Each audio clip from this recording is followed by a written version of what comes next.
Ya, Baik, kita kembali dalam Selamat Pagi Satu Malaysia. Ya, kita satu Malaysia. Walaupun kita satu Malaysia, tapi saya pasti ada di antara kita ni, yang mungkin menyimpan sesuatu di lubuk hati. Menyimpan. Tidak mampu untuk meluahkan dengan kata-kata, hanya mampu memendam. Ini Memendam orang rasa marah. Orang perempuan ni. Simpan. Lama-lama. Itulah kan, sebenarnya macam ni je kan. Dengan tumbuk sambal kan. Itu tak apa, sambal belacan sedap. Itu lagi sedap. Ketika dia marah. Okey. Lagi sedap. Baik Terence, kita ni dalam segmen Selami Jiwa, kita nak mencakap mengenai dendam. Pendam menjadi Dendam. Tapi kalau dendam yang dipendam macam mana pula? dendam lagi teruk lah kot.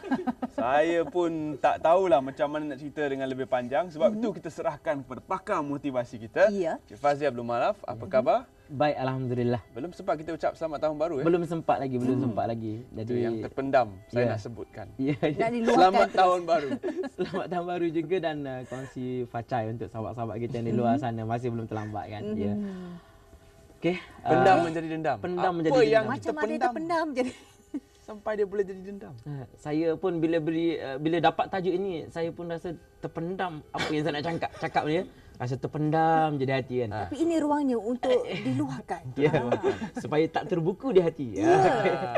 Dan okey, assalamualaikum warahmatullahi wabarakatuh dan selamat pagi kepada seluruh warga Malaysia pada pagi ini. Satu tajuk yang cukup hebat untuk kita perkatakan bersama, untuk kita kupas secara bersama, untuk kita teliti secara bersama. Pendam menjadi dendam. Bahaya sebenarnya, bahaya. Sebab kita bimbang ia akan menjadi satu barah kepada diri sendiri, Dan selalu saya sebut di mana-mana yang saya pergi, selalu saya sebut sebelum-sebelum ini, kunci utamanya ialah hati.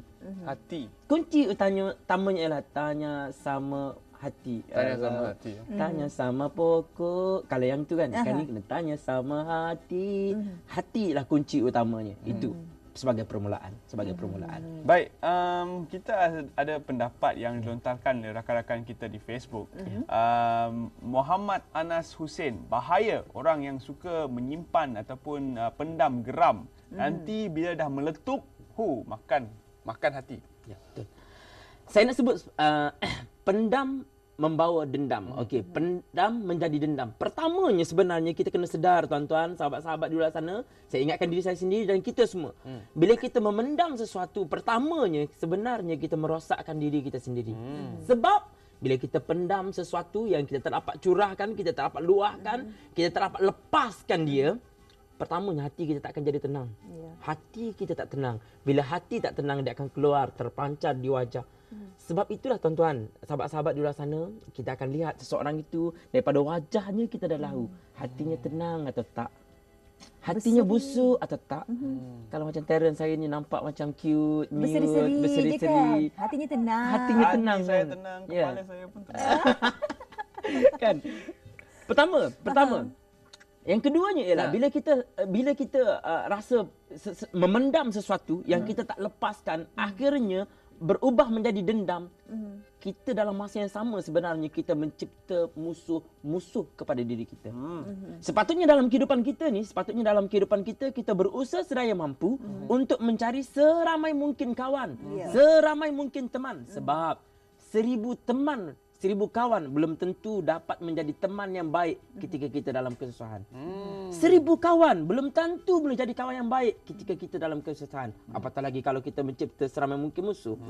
Jadi bila kita pendam, akhirnya menjadi dendam. Bila dendam, kita mencari musuh. Bila kita mencari musuh, kita menyusahkan diri sendiri. Itu yang sepatutnya kita sama-sama elakkan. Sama-sama elakkan. Okey, dan saya pasti sekarang ni pun mungkin ada di kalangan penonton kita yang memendam perasaan marah sehingga sudah pun menjadi satu gumpalan dendam kan. Rasa macam nak lanyak-lanyak dan sebagainya. Mungkin ada di antara kita ni yang tak tahu bagaimana untuk meluahkan, menyuarakan kekusutan di hati mereka tu. Mungkin di sini ada tips-tipsnya. Cik Fazli. Tips-tipsnya nanti risau ya Terence. Mesti ada tips-tipsnya. Sebenarnya sebelum tu lah saya nak sentuh lah. Yang pendam ini sebenarnya dalam dua kategori kita boleh sebut. Dua aspek. satu sudut positifnya dan satu sudut negatifnya. Kadang-kadang kita nak puji seseorang tapi kita sukar sangat untuk memuji seseorang. Contohlah, kita tahu kawan kita ni baik.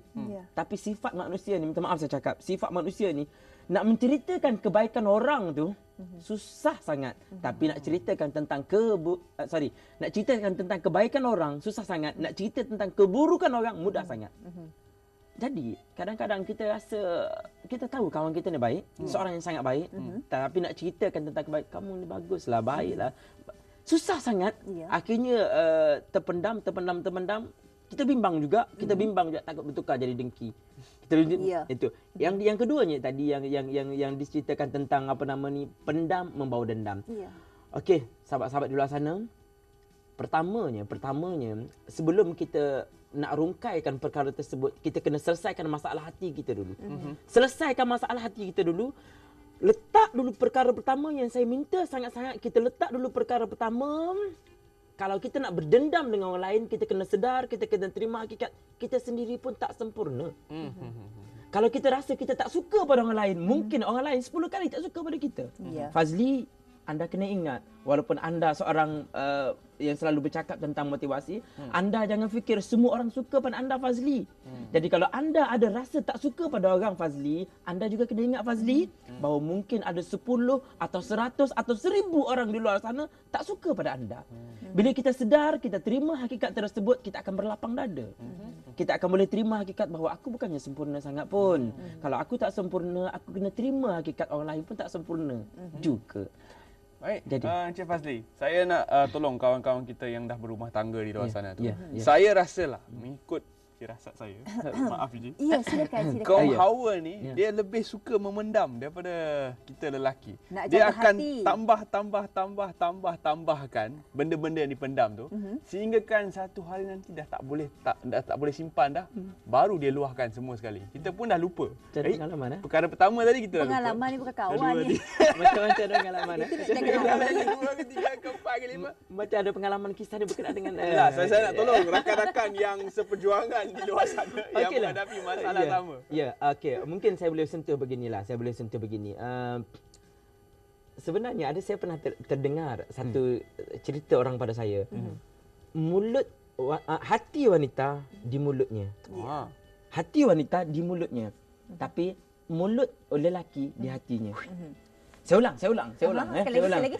Keliru. Kepala juga ni. Sebab dia agak kontradik dengan apa yang Terence sebut tadi. Agak kontradik. Mulut wanita, hati wanita di mulutnya. Okey. Mulut lelaki di hatinya. Maksudnya perempuan ni sebenarnya dia suka. Kalau dia tak puas hati dia akan cakap. Itu perempuan sebenarnya. Tapi certain part atau kes-kes tertentu dia akan simpan. Dia akan pendam. Tapi Lelaki ni dia suka pendam sebenarnya, pada hakikatnya lelaki lebih suka pendam. Betul. Lelaki ni lebih suka pendam. Benda-benda yang kecil-kecil dia akan kesampingkan. Biarlah. Tetapi kelebihan lelaki, dia pandai mengurus apa yang dia pendam tu. Dia pandai riliskan dia. Dia pandai selesaikan dia. Sebab tu lelaki tak mudah emo. Itu saya nak bagi tahu. Lelaki dia tak suka bercerita. Tak suka. Contohlah kalau suami isteri bekerja. Lelaki, si suami tak akan balik cerita tentang tempat kerjanya pada isteri dia. Yang hari ni tempat kerja penat sangat. Tak ada ceritanya. Tapi kalau isteri dia balik rumah, dia akan cerita. Bang, hari ni menyampah betul tempat kerja. Itulah tempat mengadu. Sebab perempuan, sebab hatinya ialah di mulut. Apa yang dia saja ada dalam hati, dia akan cakap luahkan. Tetapi dalam kes-kes tertentu mungkin ada perempuan di dalam itu dia simpan sampai masanya meletup. Tapi sebenarnya pada hakikatnya lelaki lebih banyak memendam. Lelaki lebih banyak memendam sebab mulutnya ialah di hati. Dia tak akan bercakap. Sebab itu saya pernah juga terdengar manusia yang paling bodoh ialah manusia yang menceritakan rahsia pada wanita. Wah. Betul saya cakap, mungkin ini manusia yang paling bodoh ialah manusia yang menceritakan rahsia pada wanita. Maksudnya bukan semua wanita macam tu. Bukan semua wanita macam tu. Itu hakikat. Sebab hati wanita ialah di mulut, dia akan bercerita. Jadi balik tak puas hati lagi nak jawab lagi tentang soalan Terence tadi. Kita huraikan ya.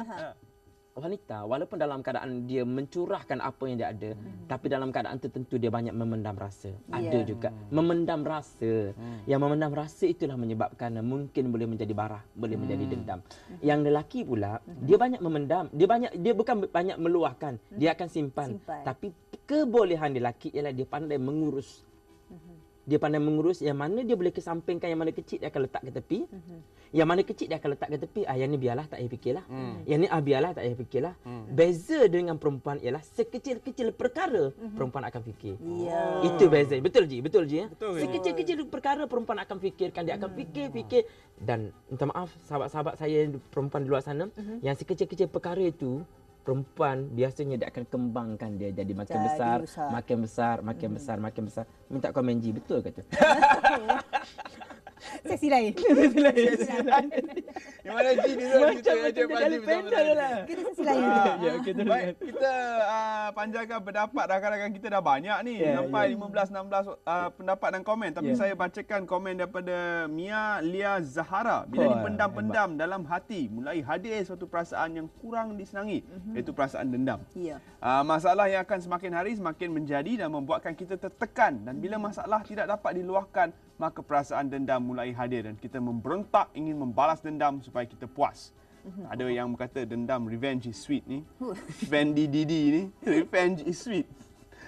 Dendam itu manis dia kata. Tapi macam mana kita nak perbaiki keadaan supaya apa yang kita pendam tu tidaklah menjadi dendam? Okey, baik, terima kasih. Mia apa nama tadi? Yang saya ingatnya Mia Zahara. Mia Lia Zahara. Sebenarnya dendam ni satu penyakit. Kita kena terima hakikat itu, dendam ni satu penyakit.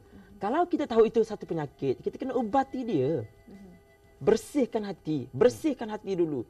Sekali lagi saya sebut, yang saya dah sebut sebelum ini, kita kena terima hakikat. Kalau kita rasa tak suka pada orang, kita kena terima hakikat. Kemungkinan besar orang lain juga tak suka pada kita. Kita kena terima hakikat itu. Kalau kita terima hakikat itu, kita akan ada yang keduanya, berlapang dada. Bila kita berlapang dada ni tuan-tuan, sahabat-sahabat di luar sana, apa orang cakap pada kita pun tak apa. Kita akan terima, kita akan simpan dalam hati, kita tak akan kembangkan dia jadi dendam. Kita tak akan kembangkan dia jadi dendam. Selepas tu, berbalik lagi pada hati, Nabi pernah berpesan, dalam diri manusia ada segumpal darah. Seandainya baik darah tersebut, maka baiklah seluruh anggota badannya. Appearance-nya, penampilannya. Seandainya rosak anggota tersebut, darah tersebut, maka rosaklah seluruh. Apa itu? Hati. Dan saya nak bawakan satu kisah, minta maaf Terence ya. Kisah Nabi juga. Berlaku pada zaman baginda. Masih ada masa lagi? Sikit. Ada masa. Okey. Saya nak ceritakan macam mana sifatnya Nabi ni, oleh kerana saya seorang Muslim, saya bercerita tentang Nabi Muhammad. Okey. Seorang Yahudi yang cukup benci pada Nabi Muhammad. Seorang Yahudi cukup benci, tapi dia buta. Cukup benci. Dia akan cerita, dia akan berada di hujung pasar setiap pagi, dia akan cerita tentang Nabi Muhammad. Nabi Muhammad ni jahat, Nabi Muhammad ni penipu, Nabi Muhammad ini. Tapi Nabi Muhammad dengan rasa lapang dadanya baginda tak apalah, mungkin dia tak tahu atau tak apalah, maafkan dia sebab dia orang tua. Setiap pagi Nabi Muhammad akan bawa makanan, suapkan makanan ke mulut lelaki tua tadi, Yahudi tadi. Suapkan sarapan. Sambil suap sarapan, lelaki Yahudi tadi mengutuk lagi Nabi Muhammad. Apa ni kutuk lagi. Suap sampai satu ketika Rasulullah wafat, Nabi wafat. Dan diamanahkan, Rasulullah amanahkan pada Sayyidina Aisyah supaya pesan pada Sayyidina Abu Bakar untuk sambung tugas baginda ni untuk suapkan makanan kepada lelaki Yahudi tadi. Sampai satu ketika waktu pagi, Sayyidina Abu Bakar pergi suapkan makanan ke mulut lelaki Yahudi tadi. Lelaki Yahudi tadi marah. Kenapa kamu suap makanan ini? Kamu ni bukan lelaki yang biasa suapkan makanan pagi-pagi pada saya. Kenapa ni saya dah suap makanan kepada kamu? Tak. Kalau lelaki itu, dia akan suap dengan cara yang sangat lembut. Dia akan koyak-koyakkan dulu makanan sebab dia tahu saya tak ada gigi. Sebab roti Arab ni dia keras. Kadang-kadang dia kunyah supaya jadi lembut, supaya dia suapkan pada saya. Terus Abu Bakar menangis. Bila Abu Bakar menangis, lelaki tua tadi, Yahudi tadi tanya, kenapa kamu menangis? Kamu tahu tak siapa tu yang suapkan makanan pada mulut kamu? Itulah Muhammad, orang yang kamu kutuk setiap hari. Nak ceritanya, kalau kita berlapang dada, asalnya musuh tadi akan jadi kawan. Asalnya musuh jadi kawan. Jadi, berlapang dadalah kita, bersihkan hati kita sama-sama. Kita kena terima hakikat dalam dunia ini kita tak boleh hidup bersendirian. Jangan cipta seramai mungkin musuh, ciptalah seramai mungkin kawan. Dan selalu saya ingat Datuk Dr. Muhammad Faizulah Kamsah pesan kepada kita. Datuk Dr. Muhammad Faizulah Kamsah ni seorang yang saya sangat meminati beliau lah. Sebelum tidur setiap malam, sebelum pejamkan mata setiap malam, maafkan semua orang. Maafkan semua orang supaya kita tidur dalam keadaan tenang. Supaya dalam keadaan tidur, moga-moga dengan harapan kita juga, orang lain di sekitar kita juga akan memaafkan diri kita. Selamat. Bangun pagi, mulakan dengan senyum. Senyum, tak perlu kata apa-apa, kan? Bukan kena bayar apa senyum, kan? Senyum untuk diri sendiri. Untuk diri sendiri. Senyum dulu pagi itu. Dan sekali lagi, apa salahnya? Maafkan orang, semua orang. InsyaAllah, bila kita memaafkan orang lain juga akan memaafkan kita. Tenang hati, insyaAllah. Ya. Nampaknya ada masa lagi kita. Lega. Saya mendengar puas lega seketika. Lega. Ada yang pendam-pendam tadi. Pendam tu dia dah turun peratusan tu kan. Saya pun nak, kalau ada yang terpendam saya dah turun. Kita ada satu komen lagi yang menarik daripada Salah Lorong ni. Luahkan segala yang terpendam, tapi ada syaratnya. Biarlah apa yang kita luahkan berguna untuk dikongsi bersama. Ya, betul. Menarik tu. Dan sebenarnya pendam ni juga boleh menjadi benci. Jika bahaya, janganlah kita membenci dan pendam perkara yang kita tak suka. Memaafkan adalah lebih baik. Jadikanlah pendam yang ada dalam diri sebagai satu penguat semangat dan menambahkan dan mengeratkan hubungan sesama kita. Betul. Itulah hakikatnya, kan. Satu pandangan yang cukup hebat. Mungkin satu hari nanti kita boleh jemput beliau sekali kat sini. Satu pandangan yang cukup hebat. Ya. Apa salahnya kita macam disebutkan seperti tadi, kita maafkan siapa saja yang pernah buat silap dengan kita. Kita maafkan semua orang, kita berlapang dada dengan semua orang, kita terima hakikat bahawa kita juga tidak sempurna. Kita sedia menerima siapa saja berada di sekitar kita. Jangan letak batas-batas tertentu. Jangan letak batas-batas tertentu, dan kalaulah ada ruang-ruang yang kita rasa boleh kita luahkan, kita luahkan. Baik, di akhir ni kita ada satu komen yang menarik ni. Intan Nur Farhana berkata, pendam perasaan untuk jaga perasaan orang lain. Itulah macam isteri, dipendam, dia nak jaga perasaan suami. Sebenarnya macam inilah, dalam keadaan konteks pendam tadi, saya sebagai kalau boleh sebagai satu rumusan. Sebagai satu rumusan. Kalau kita nak pendam, kita kena lihat dulu satu-satu perkara tersebut. Saya nak pesan kepada diri saya sendiri dan sahabat-sahabat di luar sana. Kita kena lihat satu isu tersebut. Okey, kita lihat dulu. Isu tersebut sesuai tak untuk kita pendam? Kalau tak sesuai, kita kesampingkan. Tolong. Kita kena kenal pasti satu-satu perkara tu. Jangan ambil semua, simpan semua, pendam semua. Jangan. Saya pesan lagi sekali, jangan ambil semua, pendam semua, simpan semua. Jangan. Kadang-kadang kita ni dengar orang cakap, kita simpan dalam hati. Buat apa? Saya nak pesan sangat-sangat ni. Dengar orang cakap, kita simpan dalam hati. Buat apa? Kita tak sedar, kita merosakkan diri kita sendiri. Okey, pertama, kita lihat dulu, adakah benda itu perlu kita simpan atau tak? Kalau tak perlu kita simpan, kita delete. Kita berupaya untuk delete benda tu. Kita berupaya untuk memadamkannya. Kita padam. Kita kesampingkan dia. Okey, buang. Yang mana perlu kita simpan, simpan dulu seketika. Tapi jangan sampai terlampau lama, dia akan jadi barah. Kalau perlu disimpan. Kalau perlu kita bercerita, ceritalah dengan cara yang baik. Yang penting cerita dengan cara yang baik. Jangan sampai dengan cara kita bercerita tersebut boleh merosakkan orang lain. Jangan sampai, saya minta sangat-sangat apa yang kita simpan tersebut, kita bimbang menjadi dendam. Kita bimbang jadi dendam, boleh, dan bila sampai satu peringkat, bila dia meletup, bukan sekadar merosakkan orang lain, mungkin merosakkan diri sendiri. Jadi, sekali lagi saya ulang, isu yang kita nak simpan tu, kita kena sedar. Penting ke tak penting? Perlu ke tak perlu? Okey, kalau tak perlu, kesampingkan dia. Okey, kalau perlu kita simpan buat seketika dan cari jalan untuk menyelesaikannya, bukan simpan untuk selama-lamanya. Jangan sampai terlepas pada tarikh luputnya. Ya, jangan ya, betul. Benda-benda ni luput. Pandai dia ni. Boleh pinjam tu. Boleh pinjam nanti kalau perlu saya jadi pengacara pula je. Sesi lain. Mak ni. Ada nilai tu. Okey. Terima kasih Encik Fazli bersama kita dalam Selamat Pagi Malaysia. Selamat pagi Malaysia. Dan selepas ni Ji, kita akan bincangkan isu hibah sekali lagi.